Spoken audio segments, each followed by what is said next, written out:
I owe you guys an apology. I've had a rough week. Take it down. My daughter has a lot of health problems, and for 3 days, she couldn't stop screaming.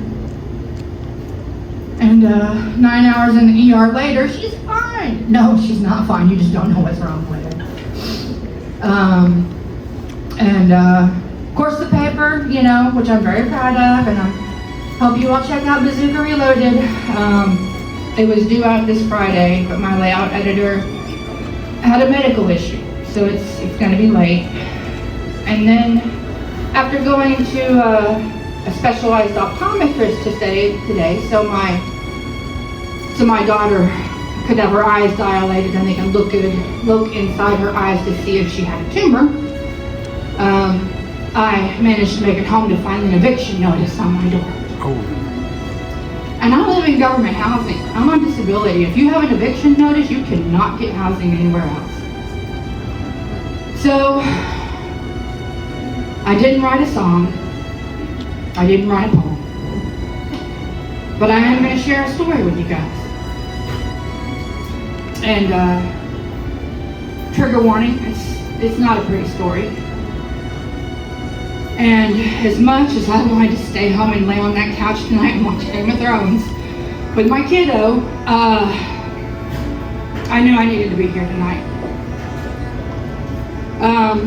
Just before Christmas, I'm sure a lot of you are aware that Stephanie Stacy was murdered by the man she was trying to divorce. There had been issues with domestic violence for years, literally years. And many of us know that's it's not surprising, and her death was preventable. And I think honestly, I am proud of how Paducah stepped up financially to help her family. But what kept making me grit my teeth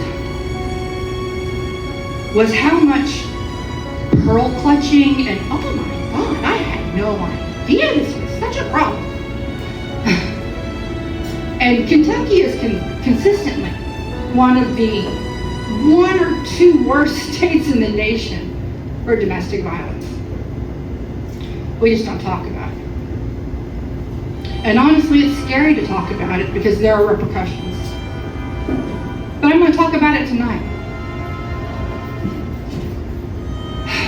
I'm going to tell you a little bit of the story of my family, what I can, what I feel comfortable with, and my story.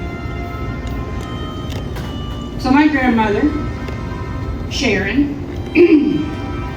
was 15 in the late 50s, and she accepted a date with a nice, plain-cut young man from around the area. And he took her to the local dairy castle. And they got ice cream, and they walked around back to the picnic table. And if I didn't trigger, I think I trigger warnings already, but just in case. He walked her back to the picnic table and he raped her. And since she got pregnant, her parents made her marry him. So you can imagine, she had 4 kids in 4 years before she was 20. Had to have an emergency hysterectomy because her body couldn't take it. And for the next 11 or so years, Jerry Davis tortured them in every horrific way you can possibly imagine. He would put their hands on hot stoves. He would back the car up to a cliff and say goodbye, kids. We're all gonna die now, kids. He would come home and take a piece of bread and wipe it on the floor and make you eat it just to make sure it was clean enough. One of my uncles was so smart that at 5 years old he could read and write and he was ahead of every kid in his class. And my real grandfather, Jerry Davis, beat him so badly, I think for going outside, that he was in a coma for 3 days. They did not take him to the hospital, call an ambulance. My mother, who was a year or two older than him, sat by his bed every hour for 3 days. And when he woke up, he couldn't remember how to read. He's in his 60s. He still doesn't really know how to read or write very well.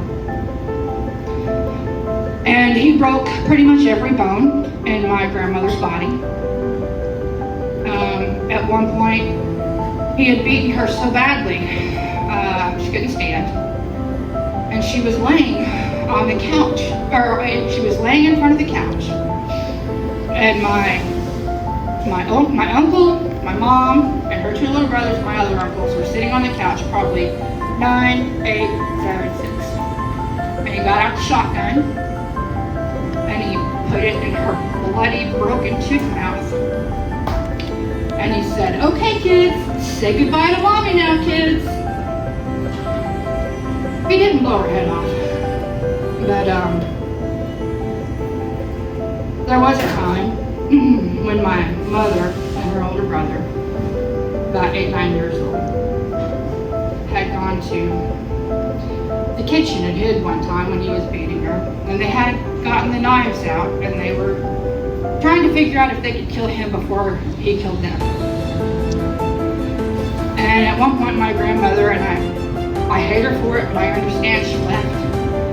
She ran away and left those kids with that man. And there are things my mother doesn't talk about. I know a little bit of it, but it's not my place to say.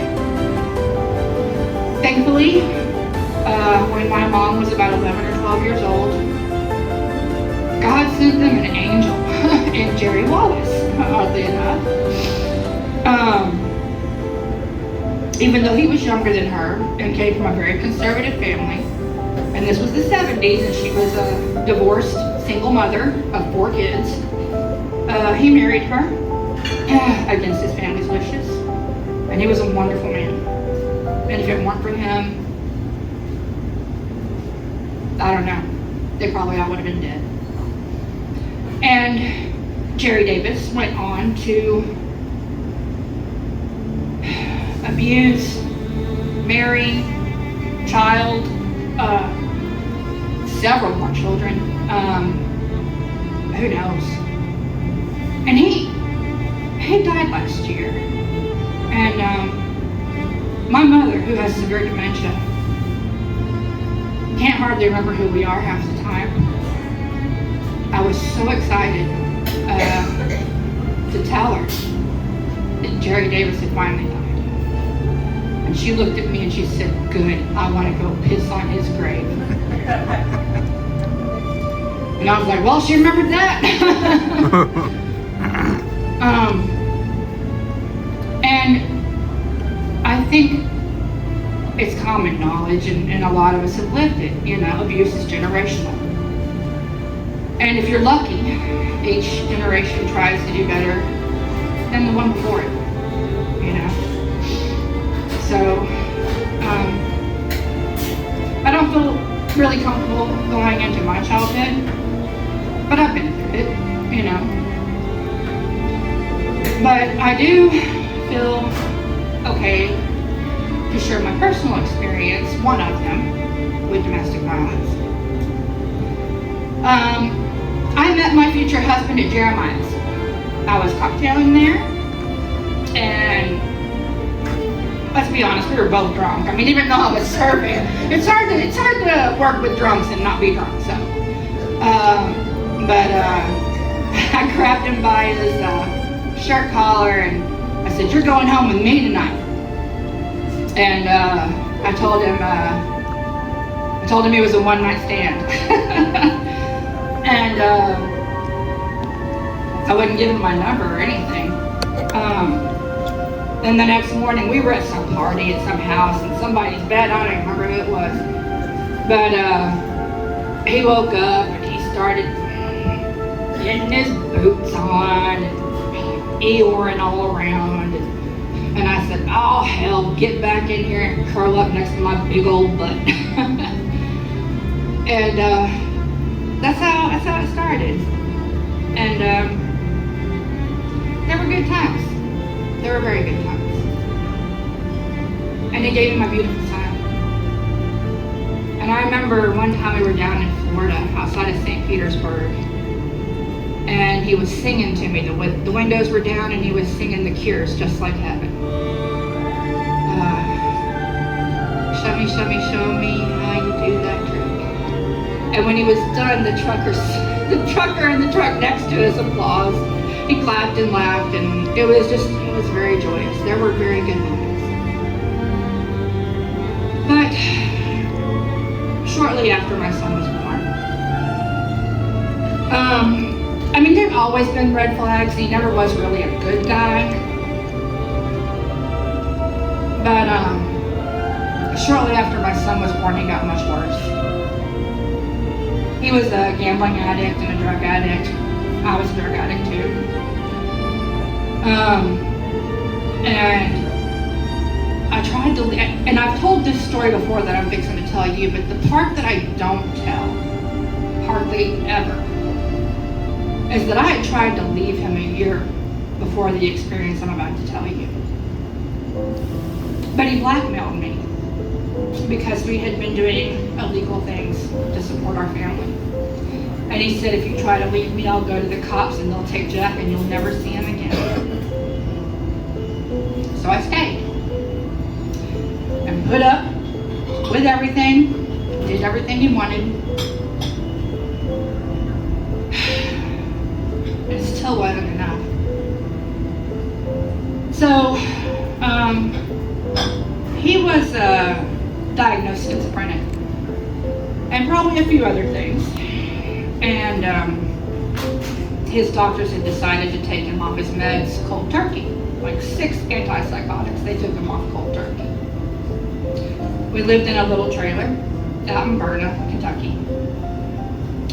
And he hadn't been working. I had been working waitressing, and I had saved over $1,000 to bring his daughters from Utah to Paducah for Christmas. And I was in the bedroom sitting on the bed. Jack was a year old sitting on my hip. And he wanted that money. But I knew him and I had hid it very, very well. And he slapped me around here and there. He didn't hit Jack, but he slapped me around a bit here and there, and he was searching for the money and everything. But he kept me in that room, telling me over and over again, I'm going to kill you, I'm going to kill the baby, for 17 hours. And he kept telling me that the voices in his head were telling him to gut me and the baby and sell our organs on the black market for gambling money. What the heck? And I thought I was going to die. I was pretty sure that was it. At one point, when he was talking to the voices in his head, no, I don't want to hurt them, I don't want to do that, he ran and threw himself on the couch in the living room, and as soon as that door was open, man, I booked it. I was in shorts and a t-shirt. It was December, it was raining. I had Jack. I was running through the rain and slipping through the mud. I jerked open the door, I threw him in the passenger seat. Got in the car, sped out. And Matt chased me. I made it to Smithland, but I knew that it was a straight shot, pretty much on the road. The only road I knew was a straight shot from Smithland to Paducah, and he'd find us and run us off the road. So I remember driving behind this big brick building into the shadows. And I was sitting there, sopping wet, probably 40 degrees outside, shorts and a t-shirt. I tried to put whatever I had in the car, clothes and blankets, life over Jack. It was a little over a year old at the time. And I was shaking, so much adrenaline, you know, I couldn't even think. I didn't know what to do. I remember the windows were fogging up from just,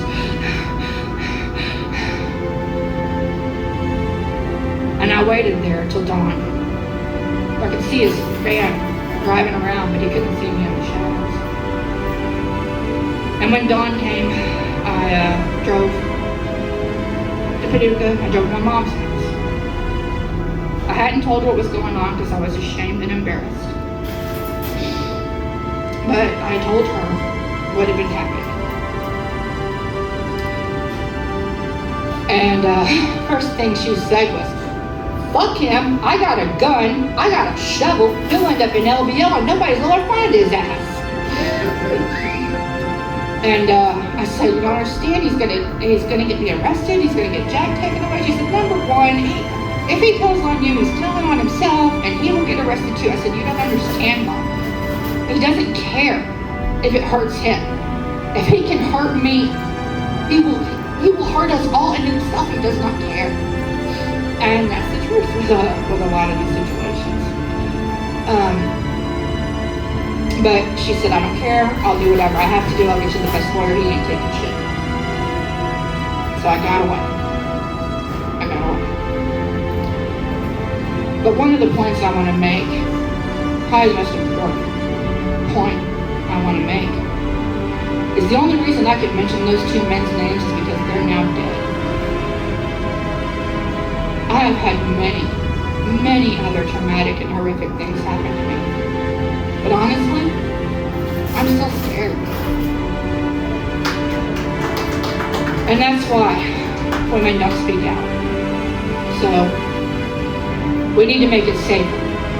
We need to change things. We need to change the laws. We need to change the way the whole society views this shit. I am done. I am sick of it. And I will never see my daughter go through this. And I never want to see any of your daughters go through this. And it's going to be a fight, and it's going to get bloody, and it's going to suck, but we're going to fucking do it.